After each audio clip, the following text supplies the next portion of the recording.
अस्सलामुअलैकुम व्यूअर्स, हम modal verbs के लिहाज से वर्ब वॉइस के टॉपिक को स्टडी कर रहे हैं और इस वीडियो में हम modal verb use, need and dare के यूज़ को समझने की कोशिश करेंगे।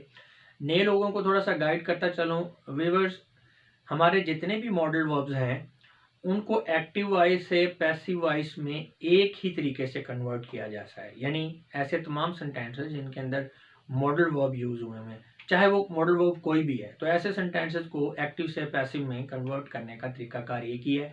तो इन्हें याद रखने के लिए या रिप्रेजेंट करने के लिए हम एक ही जनरल फार्मूला जो है वो यूज़ करते हैं। तो यहाँ पे ये लिखे भी हुए हैं, ये मॉडल वर्ब के जो हैं ये आपके कह लें कि ये स्ट्रक्चरल फार्मूलाज हैं।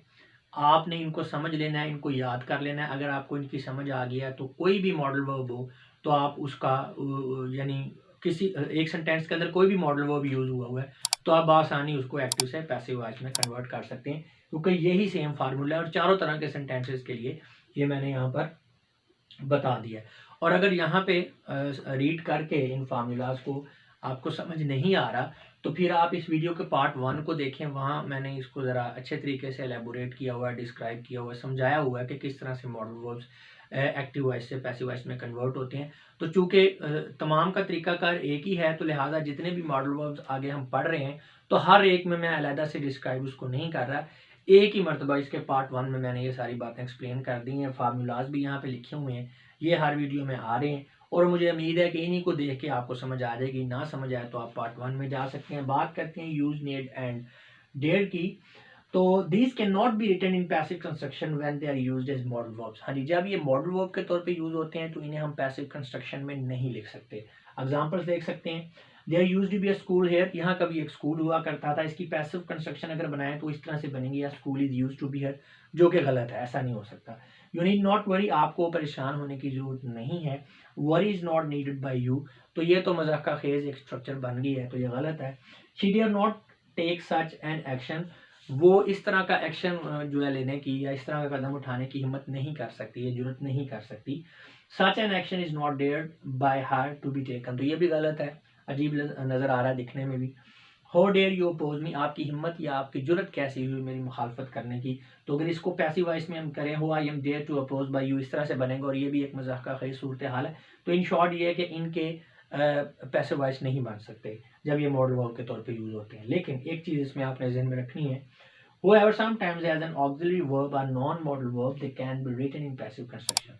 जब ये नॉन मॉडल वर्ब के तौर पर या ऑक्सिलरी वर्ब के तौर पे यूज हो रहे हैं तो फिर हम इनकी पैसिव कंस्ट्रक्शन बना सकते हैं। और ये पैसिव कंस्ट्रक्शन मॉडल वर्ब का जो फार्मूला है उसके तहत नहीं होगी। आम जैसे हम टेंसेज में, जैसे प्रेजेंट इंडेफिनिट है, पास्ट इंडेफिनिट है, जिस तरह से हम उन टेंसेज में हमने देखा था कि हम एक्टिव से पैसिव में सेंटेंसेज को कन्वर्ट करते हैं, बिल्कुल उसी तरह से होंगे। जैसा कि आप देख सकते हैं, आई नीड अ बाईसाइकिल, मुझे एक बाईसाइकिल की जरूरत है, तो उसका जो है पैसिव होगा, अ bicycle is needed bye me. I do not need a bicycle, a bicycle is not needed by me। Do I need a bicycle? Is a bicycle needed by me? इसका जो पैसिव है। Do I not need a bicycle? Is a bicycle not needed by me? इसी तरह अब ये use है, इसका भी एक यूज देखते हैं। He uses a tool, वो एक टूल इस्तेमाल करता है। A tool is used by him।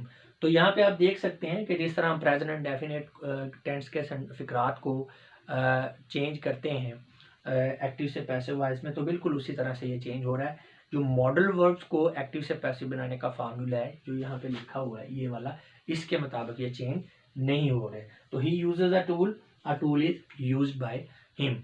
तो अगर सम अप करूँ मैं अपने लेक्चर को, तो ये जो हमारे मॉडल वर्ब्स हैं यूज, नीड, डेयर, जब ये मॉडल वर्ब के तौर पे यूज हो रहे हैं तो इनकी पैसिव कंस्ट्रक्शन नहीं बन सकती, ये पैसिव वॉइस में यूज नहीं हो सकते। लेकिन एज एन ऑक्सिलरी वर्ब ये पैसिव कंस्ट्रक्शन इनकी बन सकती है और उसमें एक्टिव वॉइस से पैसिव वॉइस में जो सेंटेंस कन्वर्ट होगा वो मॉडल वर्ब्स के फार्मूले के तहत नहीं होगा, वो आम टेंसेस के फार्मूले के तौर पर कन्वर्ट होगा।